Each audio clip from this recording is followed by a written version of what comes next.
So thank you, dear heart, and welcome everybody. Delighted to be back. Glad to be home, and glad to be back in the airways again with you.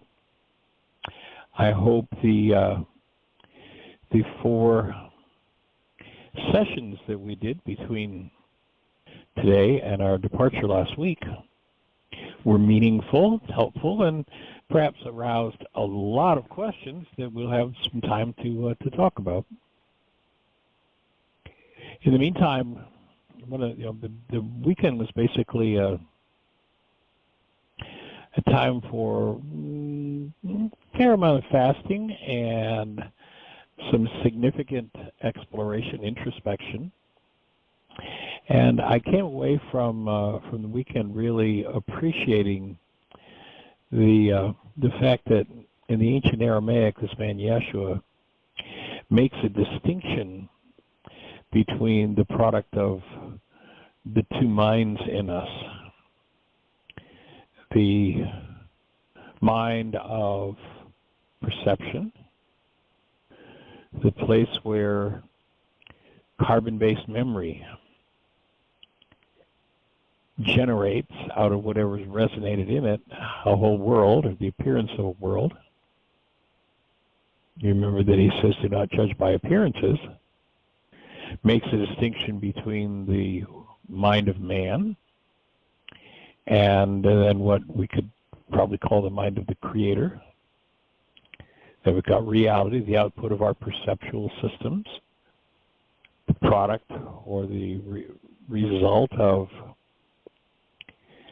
the firing of brain cells in response to the things that happen to us, and living in that mind and having the opportunity to move to a different mind, and knowing that when we're in perception, we're looking at a construct, and there's a way to reliably collapse those constructs. It's just like a monumental piece of information. As I was flying back home, I was just contemplating, thinking about the core of this work, and that's the one distinction that takes us out of the monumental misinterpretations that come along with the belief that everything that happens in the perceptual mind is literal and true, and recognizing that we have a choice between which mind we are going to live in. And there's work to be done, of course, to get into the actuality instead of living in realities that are just a product of what's going on inside of us rather than the fact of what's happening in actuality. So I hope that maybe opens some thinking for some of you who are listening and clarifies a little bit about the work. And so, Ms. Jeannie, you had something to read to start us off with? A question? Yeah, well, it wasn't really a question. I received an email, and they say, hello, 30 years ago, I was given a copy on cassette of your class on Why Is This Happening? Bless you. Why is this happening to me again? I was just starting my healing journey, and I was totally transformed by what I heard. I moved on to many healers, including becoming one myself, but recently I have come back to this work. I have a client, and they're very much stuck in their head, and they suffer from physical ailments. I was going through my CDs, and I found your series that I had made into CDs back when they were still cassettes. I have lost number 3. I was wondering how I could get another one recorded. I would also like to add that you were so far ahead of your time with the information you shared 30 years ago. It's astounding to me, and I just want to say thanks for your wisdom, honesty, and love. And I sent them some links for the free Why Again that's on YouTube. I sent them the information about the app. Since it's been 30 years, they probably don't know about that. And I sent them a link to the radio show. And then also sent the third hour of the 4-hour Why Again to them. So hopefully that will help them work with the people that they are working with. So just, we talked the other day about people, we actually had gotten a question from somebody saying, is anybody in a particular church where you had presented, were they still doing the work? And we talked about people, coming to the work and using it for a time and then leaving and then eventually coming back. And in this person's case, it took 30 years, but they're back. Oh, that's pretty cool.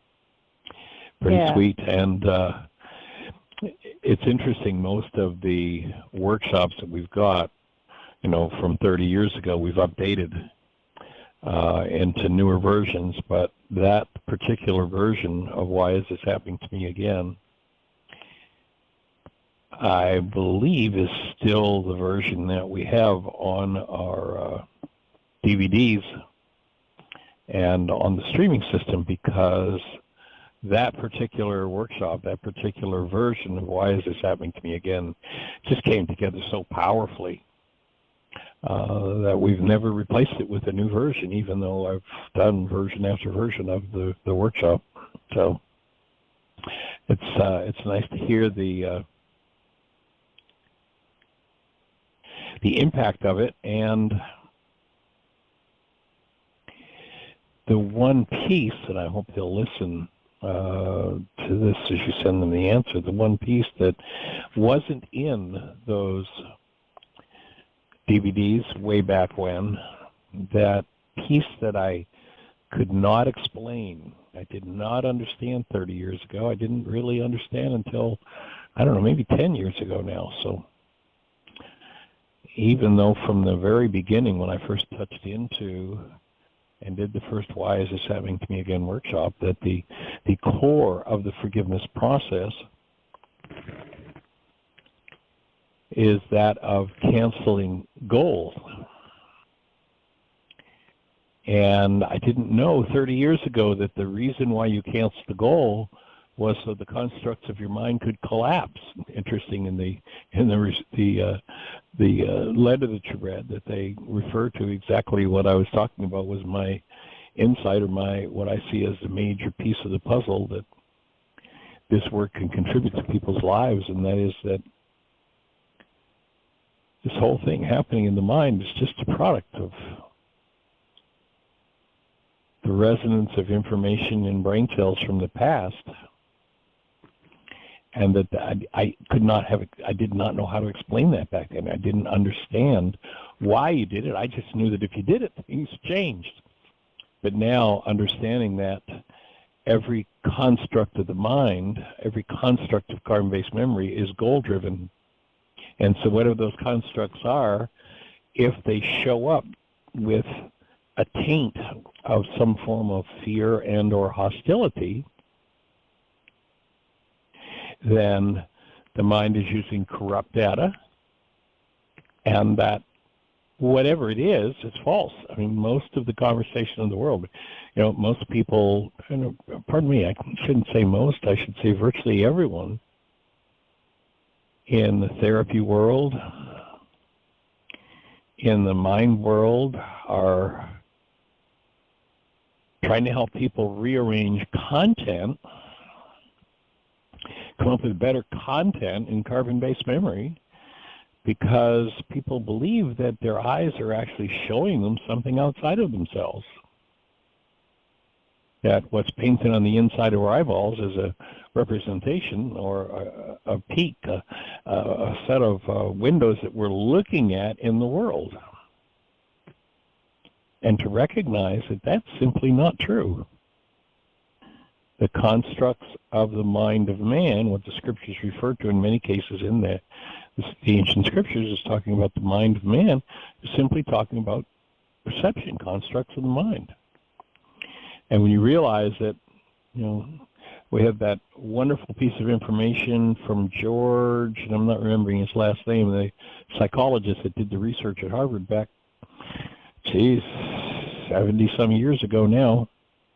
Miller. Somewhere in that range, George Miller, 60, 70 years ago, came up with that information that tells us that in a time frame where 10,000 brain cells are firing, the max amount of data that goes into the perceptual mind, it comes to our awareness, that goes into constructing that picture painted on the inside of our eyeballs is 9 bits. A minuscule amount of information forms that construct in the mind, and that, when I finally understood that, of course,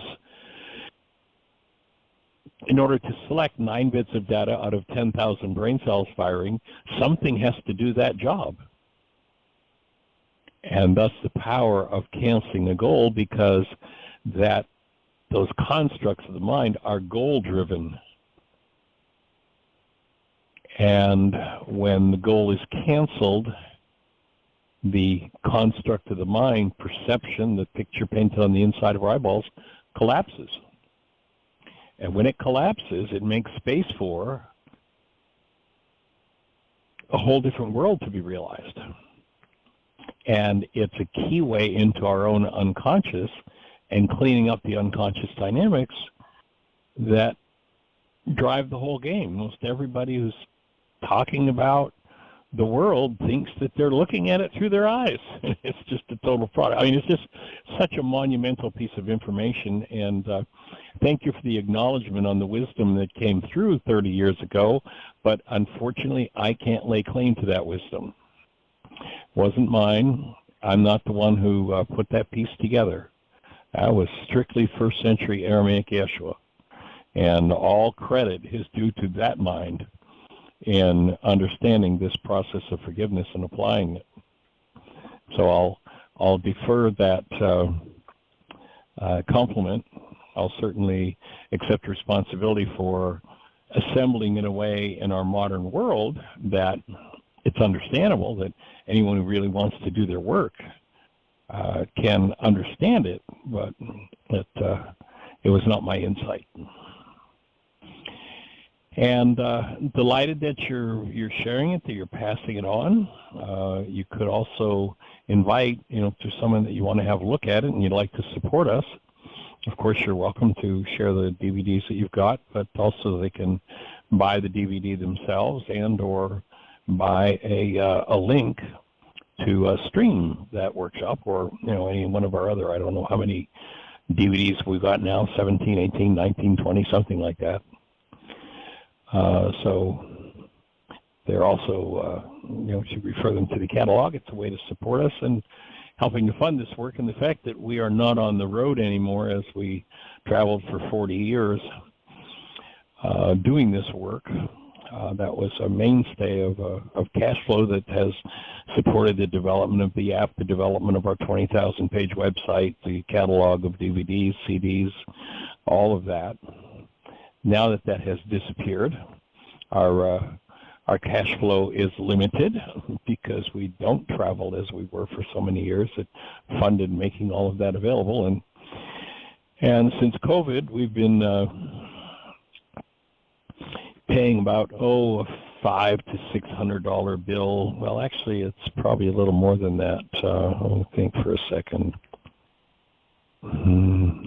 More like an $800 bill every month just to keep Heartland sitting there with the taxes paid, and can't, being out in the humidity that there is in the Ozarks in southern Missouri, we can't turn off fans and such, so the electric bill goes on. So anyway, if you'd like to support us, you could recommend those folks actually buy a link or buy a set of DVDs.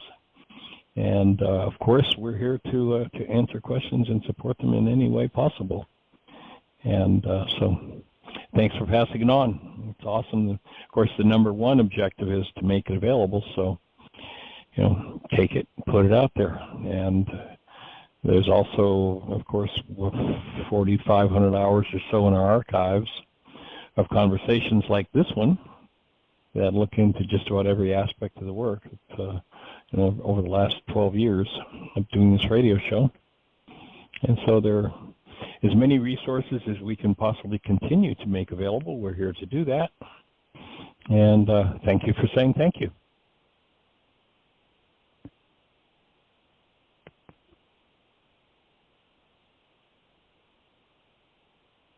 So, Ms. Jeannie, we just did 4 days of Aramaicisms. I think it's maybe one of the most important workshops we've done in the last 50 or so years.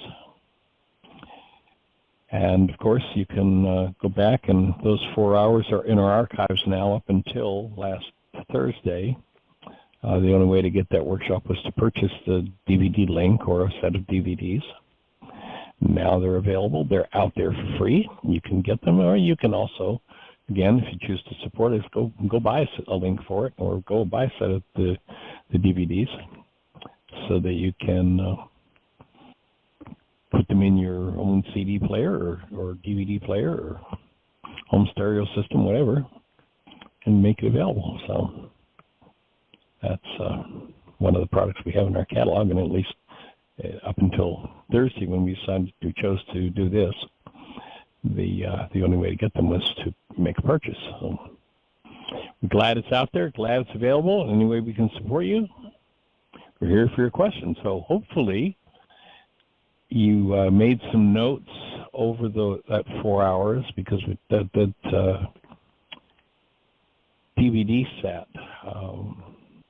covers so much territory. So I hope you've made a note of some of your questions, and push 1, and let's have a conversation about it.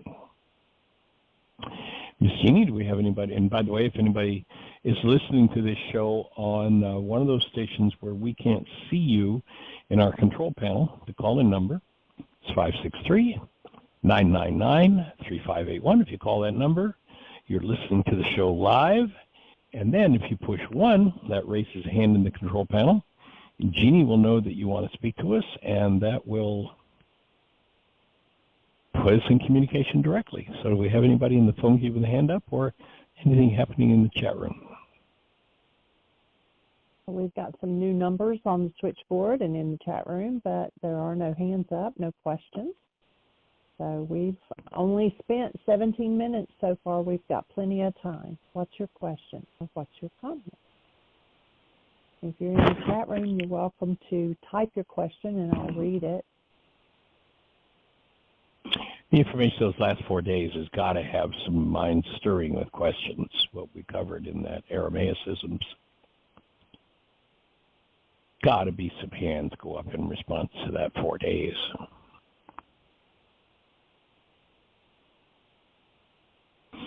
And maybe it was all just ABC clear and no questions are needed. I don't know. I'm a little surprised.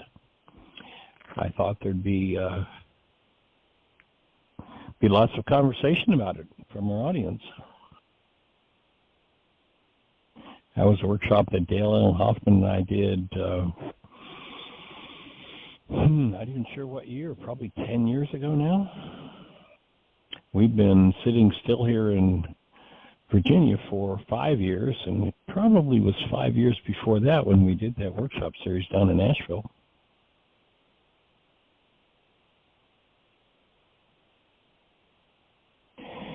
So push 1, let's talk about it. What's on your mind? Did everything we say make sense for you?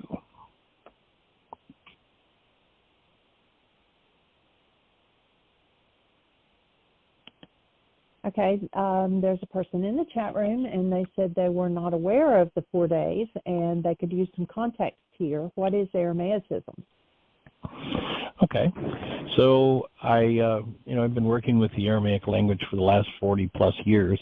40, I'm not even sure, probably 43 or 44, and in so doing, have seen that every key important word in the Aramaic had its meaning changed by the Greeks. Like virtually all of the core teachings of Yeshua disappeared when they translated those texts into the Greek language, into Latin. There are so many words, so many key words one, there's not even a word for it in English or Latin or Greek. Many of the key concepts, like for instance, Rakhma, they say to Yeshua, what's most important in all of this teaching you're doing, all this thing you call the law, what's most important? By the way, the word law is one of the key words that's had its meaning changed. Law has been turned into the rule of a superior. There's some big guy in the sky that's going to get you and beat you and send you to a hot, fiery place for eternity if you don't do everything that this authority says, and that is follow the law. It's one of the first words that was changed. The word law has nothing to do with the rule of a superior, that there's some big dude in the sky that's running the show and you better obey. In Aramaic, the word law simply means how it works. Not rules to follow, how it works. Here's the law. Here's how the mind works. Here's how being human works. Da, da, da, da, da, da, da, da. Here's how nutrition works. Here's how food works. It's just how it works, the laws. And, they ask Yeshua, well, what's most important in the law? The Greeks give us a totally, completely, 1,000% fraudulent answer. The Greeks say that the law says, that the Creator says, you're going to burn in a hot, fiery place if you don't love your neighbor as yourself and love God that same way, like God's starving for attention. Well, it's just, it doesn't even appear in the Aramaic. When they ask Yeshua that question, what's most important in the way it works to be a human being, in essence, we could extend that question up to have a deeper understanding. He says, not you must love, but you must have Rakhma. There is no such idea in Aramaic. It's a condition in the mind. It's a filter in the frontal lobes of the brain that keeps the mind on track with human life and is a gateway for human life, love, who you are as a human being, to enter your human form. So my work over the last, probably about 3 or 4 years into working with the Aramaic language, it became, we've got to reestablish the truth of this stuff. We've got to get back to what these words really mean. So I coined a phrase, or a word. And the word I coined was Aramaicisms, the title of that workshop. And for me, what that word, which I made up, represents is our effort to bring back the original first century meanings of Yeshua's words. So that, Vladimir Lenin, the man who's probably responsible for more deaths on planet Earth than any human being in history, more people being slaughtered, murdered, starving to death, he had a brilliant insight. He said, the way you destroy a culture is to change the meaning of its words. Why don't we have a culture based in love? Why do you turn on the TV and hear virtually every other word some form of hostility or fear? Rage, guilt, grief, condemnation, gossip, slander, vengeance, hatred. Why is that? Because we don't know the first law. We don't know what it is. What's it take? What's the order of how it works if you're going to function as a human being? Well, you got to start out with this gateway open that brings the created essence of your humanness, love, into your mind, into your physiology, fuels your physiology for health, and fuels your mind for proper thinking. So that would be an example of my effort at bringing the Aramaic language back into full flower, not just mine, but there are many people working on that project, to eradicate the prejudices of the Greek mind, of the Latin mind, of the English mind, and return to what that teaching was actually about from the beginning. Aramaicism. So that's the last 4 hours. So if you go back to the archives, there are 2 ways you can access it. You go back to the archives, and of course, we've got a 2-hour show every day, Dr. Tim coming in first and our show second, so from 1 till 2 o'clock. So the best way that I know to get to those archives, because some of the programs that you use, podcast programs, will only show a limited number of radio shows, like I'm forgetting what they are, but like maybe 3 years, and we've got 12 years. But if you go to iHeartRadio, their app, they're one, I don't know, I'm sure there are other apps that do it too, but I'm not aware of them. But if you go to iHeartRadio, it shows all of our radio shows from day one, so you can go back through them. And when you go to one of the shows, it gives you the ability to fast forward through them. So if you want to just get to the Aramaicisms, you can get to that second hour easily. Many podcasts won't allow you to fast forward through them, so, or podcast programs. And so if you go to last Thursday's show, you'd get hour one. You'd have to go to the second hour of the show. Dr. Tim's hours first, ours is second, so you get hour one on Thursday of Aramaicisms. Then Friday, you'd get hour two if you went to the second hour of the show. Monday, you'd get hour three, and yesterday, you'd get hour four. So that's how you can get all 4 hours of that DVD series, Aramaicisms. And then if you have questions, I should probably sit down one of these days, and of course I have nothing else on my plate, but sit down and go over all of the key words that have been changed again. Lenin saying the way to destroy your culture is change the meaning of its words. They've changed the meaning of forgiveness. They've changed the meaning of love. They've changed the meaning of law. I mean, we could just go down the list. Virtually everything's been disappeared out of the Aramaic. So you get this view of Yeshua as, I guess the simplest way to say it, as he is not. And so, if Yeshua sat in churchianity's institutions today, and I'm talking about virtually every one of them, unless they're based in the Aramaic, he'd say, that's all Greek to me. And so a whole mindset is presented by virtually everyone working with the New Testament, the Old Testament. A mindset based in Greek mythology stuffed down Yeshua's throat.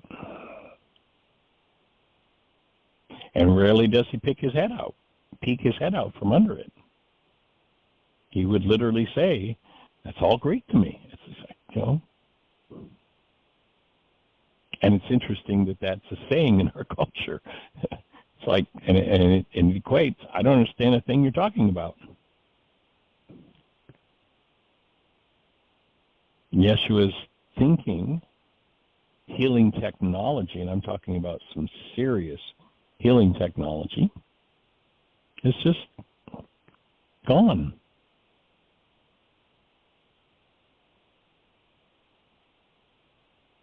And when you understand that, you understand why, for instance, people who consider themselves to be devout churchianity folks can support the kind of poverty politics, the kind of rage, the kind of hostility, the kind of attack, the kind of lack of morals that, so often goes hand in hand today with churchianity. Why has that community been lost?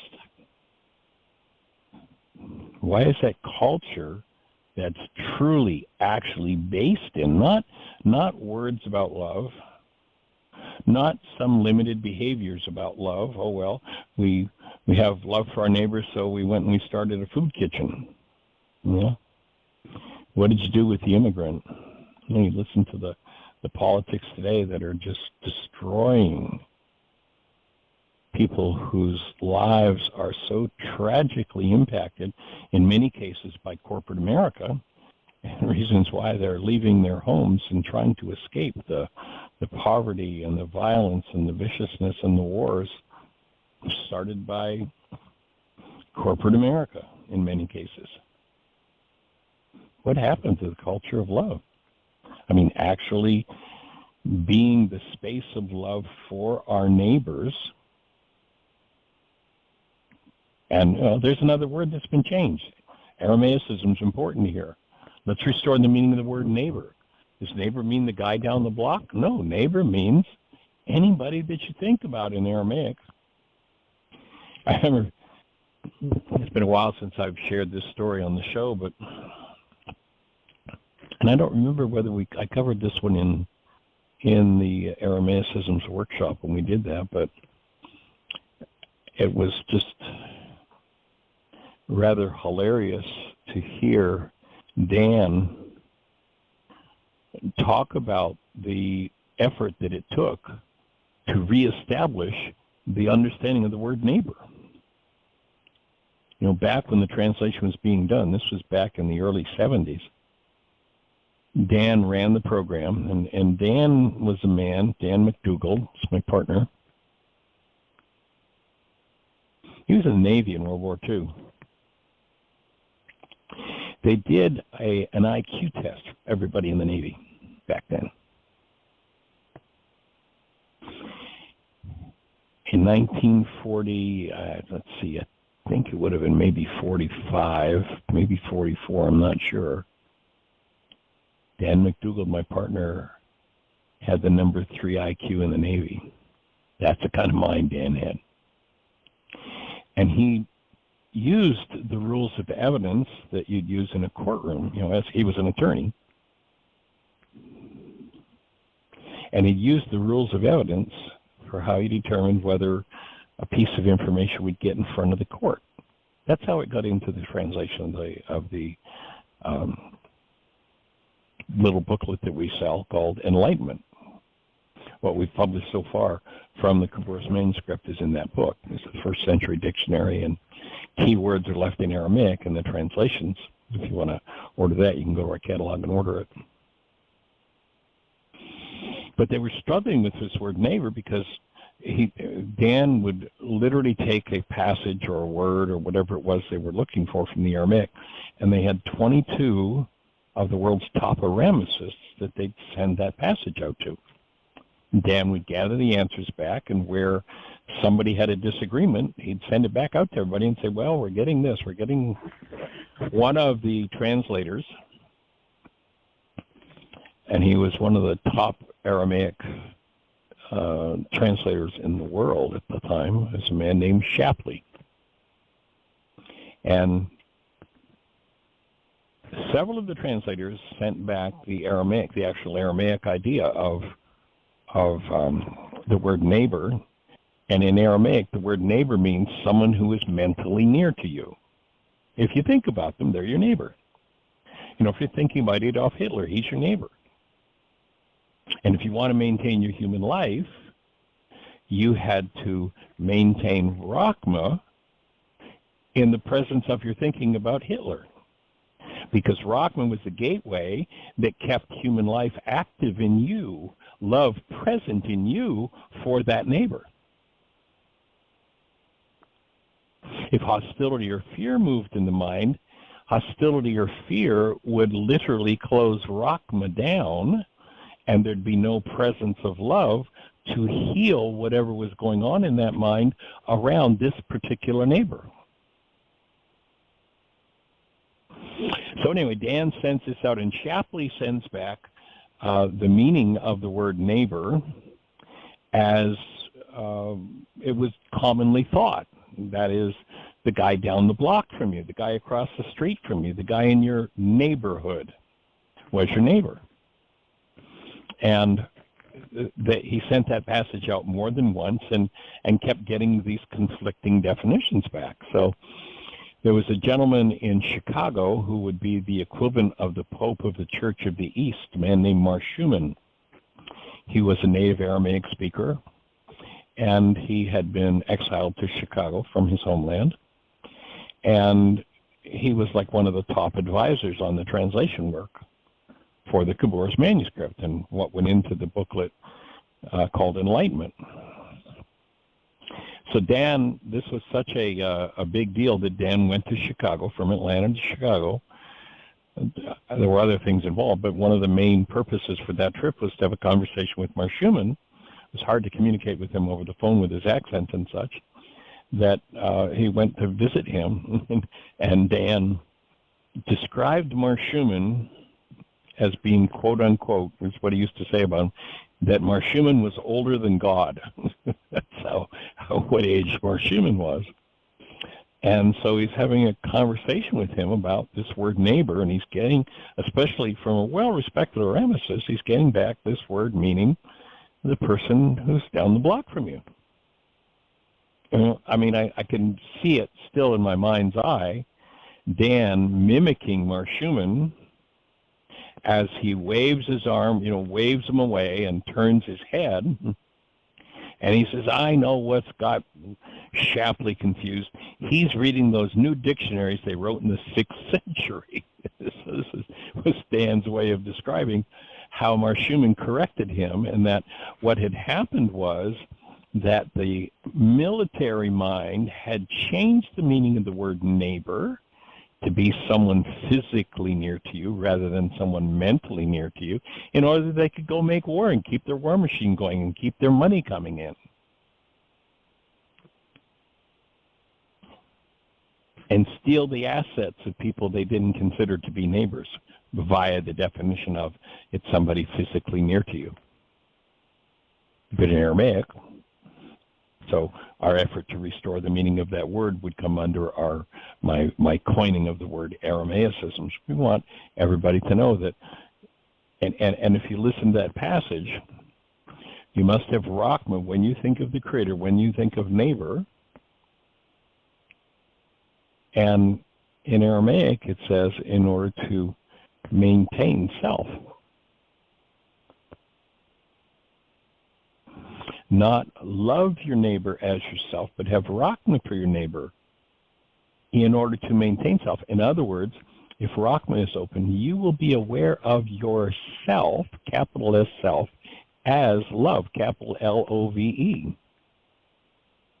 And when you hold that present in your mind, you actually become a thinker. My definition, my understanding of the word thinking, from the Aramaic is to recognize that it's not cycling information in the mind. If I say, don't think about the color of your car, and then they say, what are you thinking about?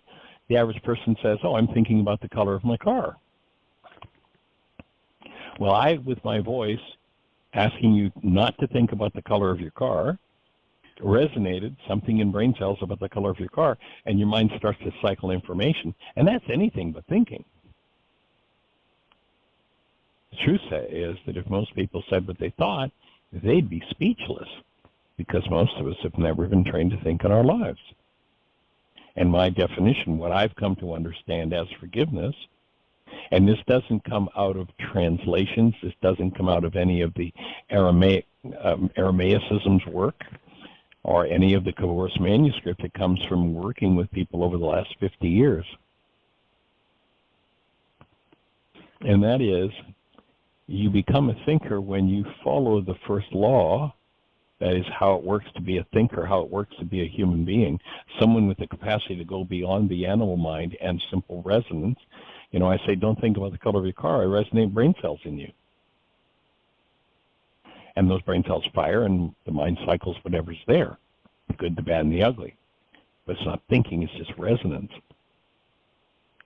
To be a thinker is to be a human being, and that is to recognize oneself as the active presence of love, and thinking is the ability to keep the active presence of love, Rakhma open, therefore the active presence of love in your mind, whatever's going on in your world. And the benefit of that is, if love is present in your mind, when something insane, something unresolved from 1, 2, 10, or 100 generations ago, or something in the culture comes up in your mind that is inaccurate, that is not the truth about the actual world created by the Creator, then by holding the presence of love in your mind, this is what makes you a thinker.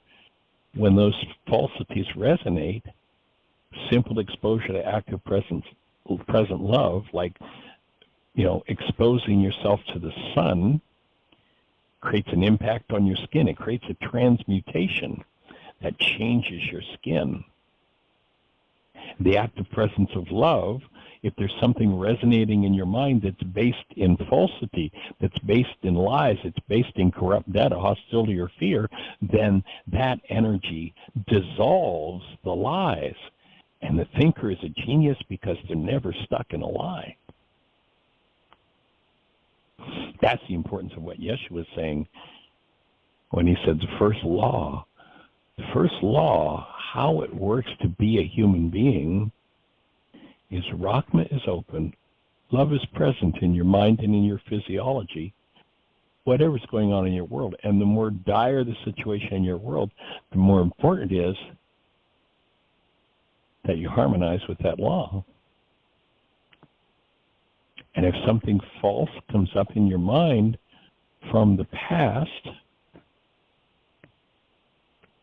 by exposure to love, by definition, that falsity heals. Where falsity is held in tissue, the tissue itself is diseased.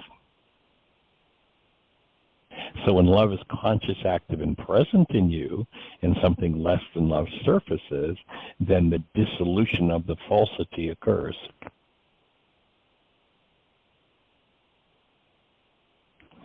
That's the importance of understanding Aramaicisms. And Miss Jeannie tells me, I hope that makes sense for everybody, and or if there was something about that didn't fit or make sense, please push one, let's have a conversation about it. And Jeannie tells me you've got some hands up, so let's say hello to a caller. We do. I believe it's Miss Susan, 610. You're on the air. Hi. Oh, hi. Welcome, young lady. Well, hi. I hope you had a good time on your Yes, furlough. it was awesome. Good, because you guys need a rest for sure. And since I actually have all the Aramaicisms and many other things by your generosity, because Tim and I are donors, you sent them all to us. And so what do? I decide, well, I've got them, I'll do something else. So I only listen to parts of them. But Michael, that's all I can do. Those dialogues between you and Dale Allen Hoffman are so intense and fast-moving that I would have liked to be in the room and say, stop, say that again, go over this, let me ask this question. It just goes by very fast. So, but what you just said, in a way, probably gave a summary. First of all, would you please make a list of all those words that have been changed? I mean, I hope there aren't so many that it's just impossible. But that was Everything. Where my mind would go. Everything, oh no. Virtually Well, every key word. Oh, man. You know, well, human life has been turned into something physical. The body, you're human. It's not love anymore. Forgiveness is made. I'm going to let you off. You know, it's like you've heard me say before. The non-being mind has a cheap copy of everything real in the spiritual dimension. So the cheap copy of love is sexual athletics, or put your head on the chopping block so you can be abused in the name of love, and then people will know that you're loving your neighbor. I mean, virtually every key word in human existence, the cheap copy has been substituted by the Greeks for what Yeshua was actually talking about. So till we go back and reestablish the meanings of those words, and that was the whole purpose of that workshop, was to get at least a good foothold in changing the meanings of the words so we comprehend what's really going on. So yes, please, as you listen to it, sit, and every time you want to stop me and ask a question, make a note and make that part of the conversation over the next week or the next month or the next 2 years. Whatever time frame it takes to ask all those questions, that'd be awesome. One thing that crossed my mind is, I think, comes through, not that we pay attention to it without the interpretation of hearing what Aramaic forgiveness means, but when Jesus was up on the cross, having had to get ready to shed his human body in one night, and we, as we age, I know you have a feeling about all this. Don't go into it right now, Michael. But those of us who are getting older and our hearing is... What was it you wanted me to go into? Quiet. I heard your instructions. I'll go into it. Yeah. Yeah. Yes, I said it wrong. Okay. I was thinking that Jesus had to prepare himself for having no body And he was fully human as well as fully God, according to whatever version of whatever I've read. He gets himself to the point where he is clear enough to be nothing but love on the cross, which is an amazing achievement considering he was sweating blood the night before. But what he demonstrated is what we're supposed to do with forgiveness, is to see everyone as innocent and to ask for forgiveness of ourselves for our perceptions and projections and judgments.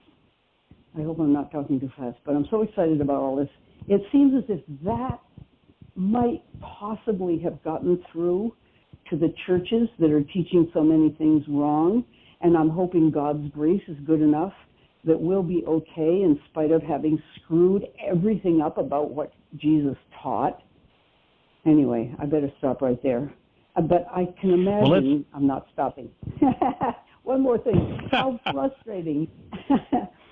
I know, worksheet required, but I am imagining that you have had to do wake-up sheets for frustration at, like Sisyphus pushing the rock up the hill and up the hill and up the hill and up the hill to get these messages across when we're saturated with the Greek and all other translations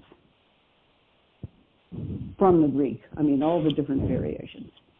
Okay, I'll be quiet. I was across the road last week before I left. Winter's here, and we've been repairing the gardens, and our neighbor has a huge forest out behind his house. He said, come on over and pick all the leaves up you want. And as I was over there filling up containers of leaves, I was like looking at this forest behind his house. I was like, this is a Sisyphusian task to get these leaves to move out of here. But that's yeah, funny. and let's just take one line from the cross that the Greeks feed us that fit in with what you had to say. Why do you suppose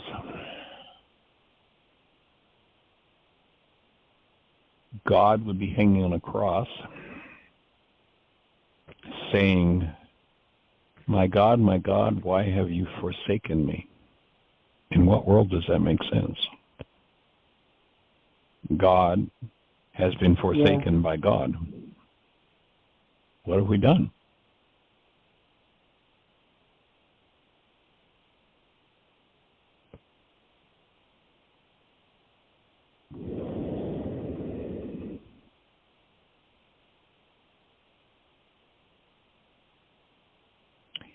And of course, when you take that idea and you stuff it down people's throats, we've got the best God because ours is God. Yours is just, if you're Mohammed, yours is somebody else. And if you're Buddhist, yours is something less. And, if you're a Sikh, well, your God is something less. Ours is the only real one.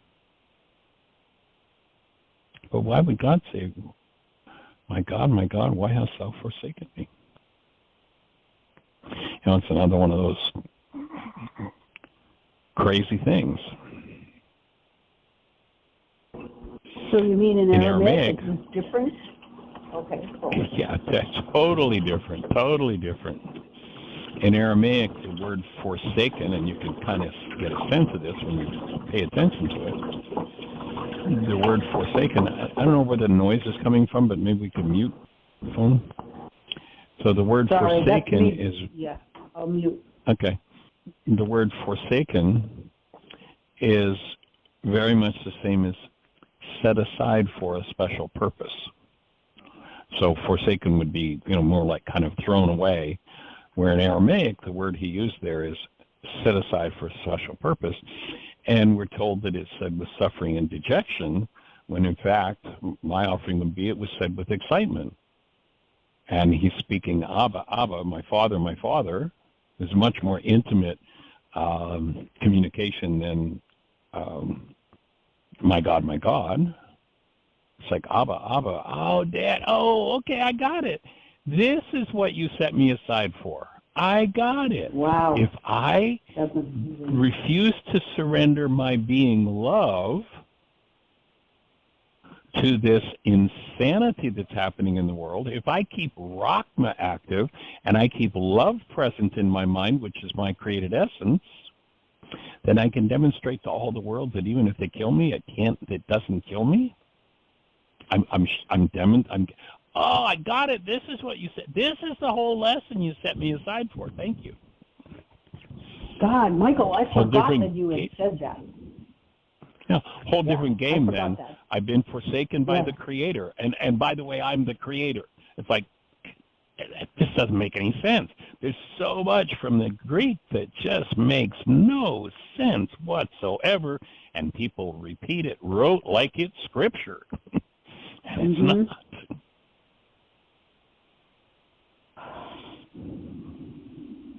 So imagine that, you've had this teacher who's the master musician of the world, the master composer, pianist of the world, and they've taught you and taught you and taught you, and all of a sudden you make that breakthrough to a whole new level, and you turn to them and say, I got it.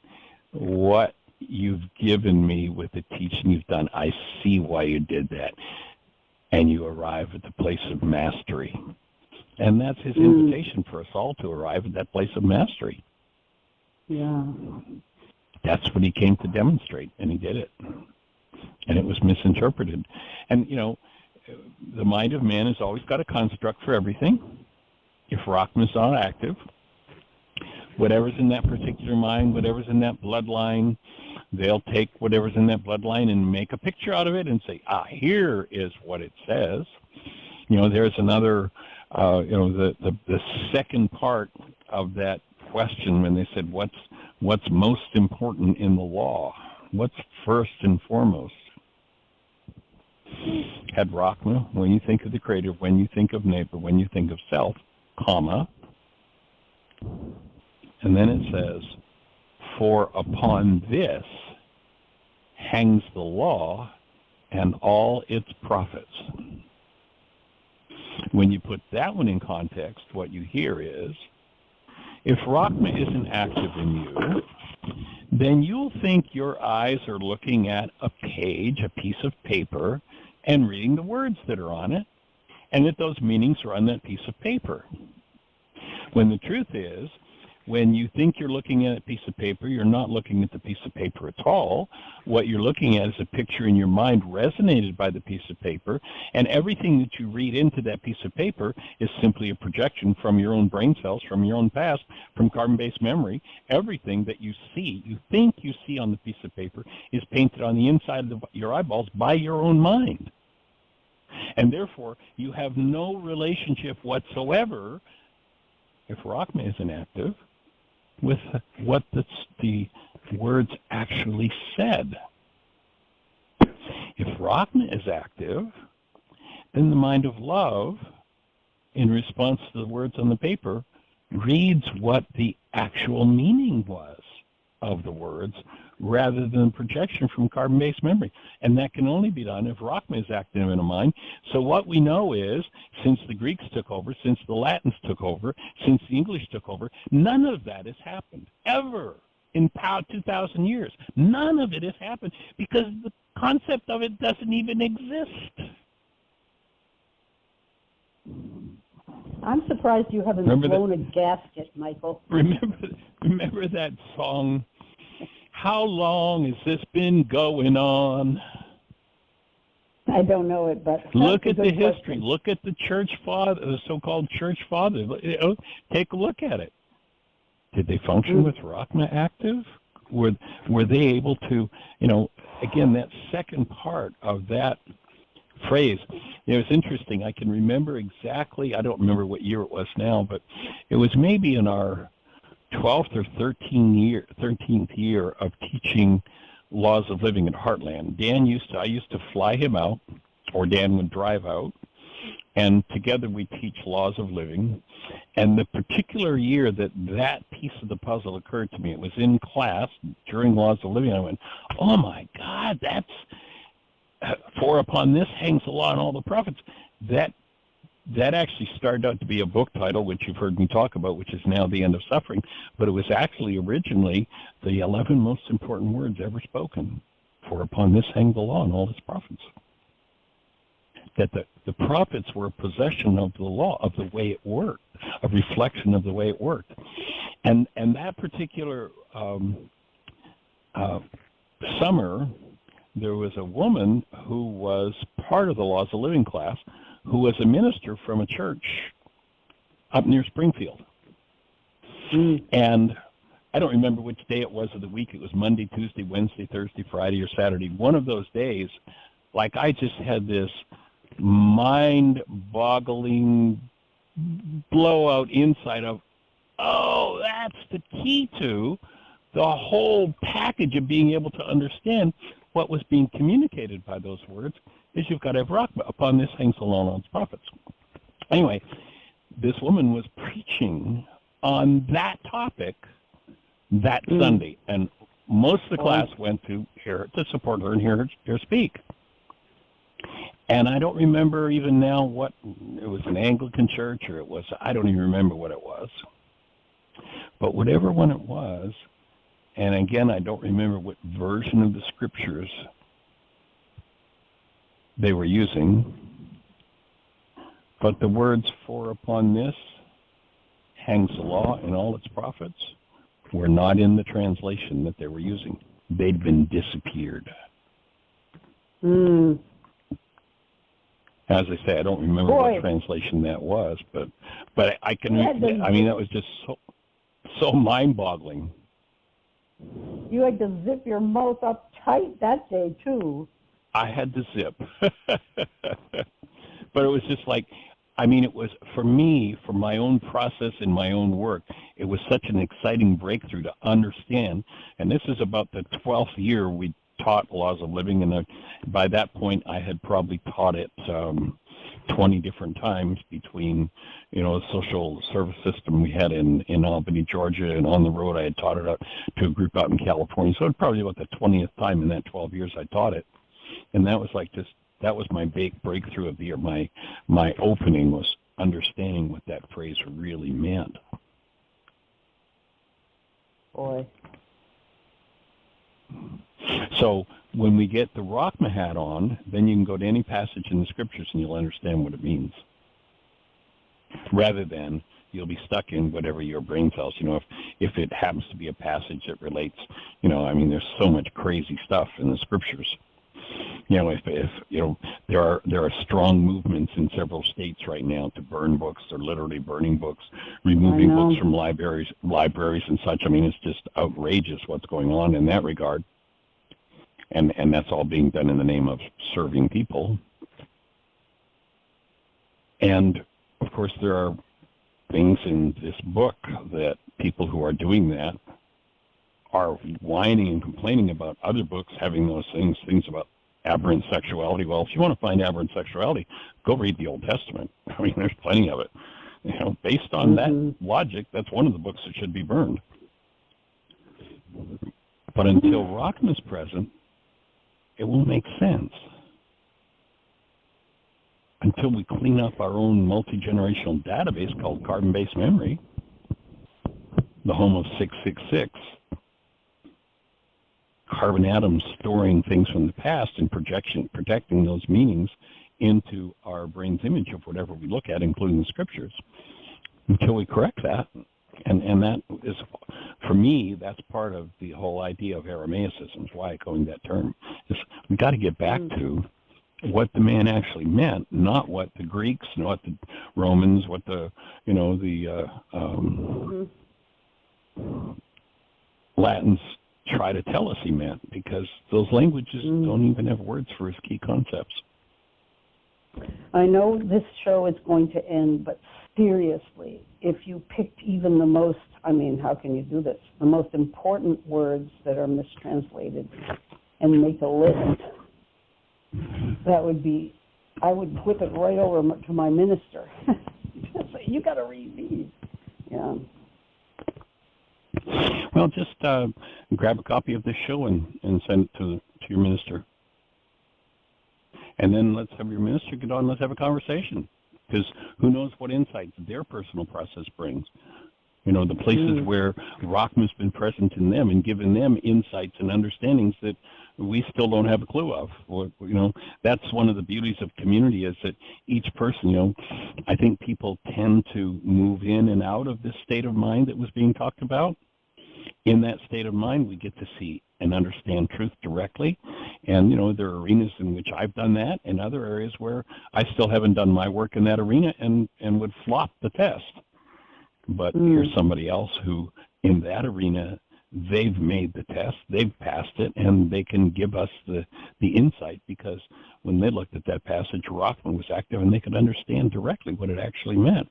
Because upon that condition in our minds hangs the law, and in Aramaic it's a possessive word, the law and all its prophets, like the prophets belong to the law.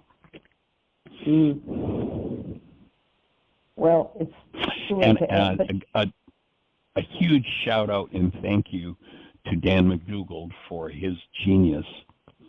I actually keep a picture of him right at the end of my bed, where every once in a while I just, you know, he passed several years ago, I just, you know, kind of tip my proverbial hat and say, Dan, thank you, and hope everything's rocking in your world. Everything's doing well. And cherish him. He's an amazing, amazing man.